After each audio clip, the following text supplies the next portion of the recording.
भारत के पुनर्जागरण की, सांस्कृतिक पुनर्जागरण की एक शुरुआत है और अनेक अवसरों से भरी हुई शुरुआत है ये। इस पीढ़ी के लिए इसको अब बाहर कहीं भटकने की ज़रूरत नहीं है, यहीं इसी देश में असंख्य अवसर पैदा होंगे इस पीढ़ी के लिए। और एक मंदिर हजारों करोड़ों लाखों लोगों की आजीविका का मार्ग बनता है और अयोध्या नगरी भी एक इस तरीके का ही केंद्र बनकर अब सबके विश्व पटल पर छा जाएगी अयोध्या नगरी। और निश्चित ही जो वहाँ के लोग हैं, सभी लोग, सभी धर्म, समुदाय, जाति, सभी को इसका लाभ होगा ऐसा नहीं है। तो यही एक हमारी सनातन धर्म की पहचान और सनातन की अपनी इकोनॉमिक्स है, जो समाज के हर तबके तक उसका लाभ लेके जाती है।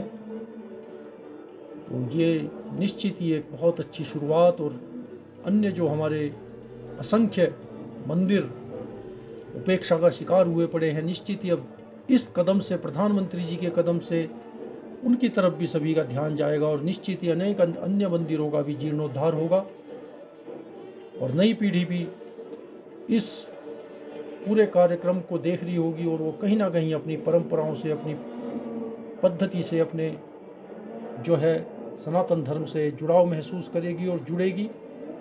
युगांतरकारी परिवर्तन है और बहुत आवश्यकता थी ऐसे किसी उत्सव की, जो पूरे भारत को एकता के सूत्र में बांधा हुआ दिखाई दे रहा है पिछले कुछ दिनों से, जब से प्राण प्रतिष्ठा की तारीख का, तिथि का जो है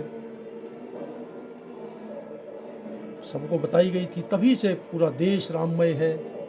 अनेक कार्यक्रम दिखाई पड़ रहे हैं स्कूलों में, स्कूल बसों में। ये कहीं ना कहीं एक अभूतपूर्व इस तरीके के क्षण जहाँ पूरा भारत एक खड़ा होकर दिखता है, तो ये निश्चित ही इसका पूरा श्रेय हमारे माननीय प्रधानमंत्री जी को जाता है, कि जो छोटे से छोटे काम को भी एक पूरे देश के लिए एक बना देते हैं कि यस, हर आदमी इसमें पार्टिसिपेट कर सकता है। पहले जो सिर्फ समाज के उच्च वर्गों तक और एक धनी बली वर्ग तक ही बहुत सारी चीज़ों की पहुंच थी, वो आज प्रधानमंत्री जी के माध्यम से समाज का हर तबका उसमें पार्टिसिपेट कर रहा है कहीं ना कहीं। तो यही एक सच्चे नेता की पहचान है कि छोटे से छोटे कार्यक्रम, चाहे वो स्वच्छ भारत अभियान, चाहे बेटी बचाओ बेटी पढ़ाओ, कोई भी अन्य अभियान, वो जन जन तक, जन साधारण तक, सब तक उन्होंने पहुंचाया है और खुद करते हैं और बाद में फिर लोगों को अनुसरण करने के लिए बोलते हैं। ये उनकी विलक्षणता है हमारे माननीय प्रधानमंत्री जी की।